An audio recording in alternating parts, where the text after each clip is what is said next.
If you've been wondering how you can invest in properties without having a lot of money, having to go through the banks, checking your credit score and ruining your credit record, or anything, or maybe you've got an affordability issue, there's actually a way that you can invest in properties with as little as 5 rands. You use the same login details that you use for Easy Equities.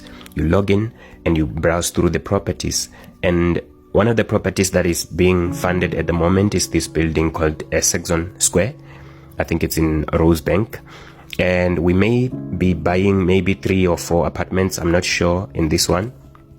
Sometimes we are buying the whole building. Sometimes we are buying 2-3 apartments in that building. So by the look of things here, I think 3 million, maybe we are buying 2 or 3 2-bedroom or 3-bedroom or 1-bed apartments. And the way that it works is that we are coming together and we're going to raise this amount. And at the moment, we've raised about 59% of 3 million. So that's about 1.5 million.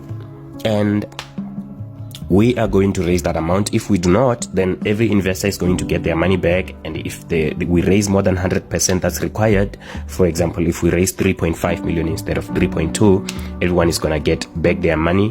When the apartment building is constructed, you start making money through dividends, through rental yield, many ways. So go create an account there and just look around, invest maybe 10 rands and see how it goes.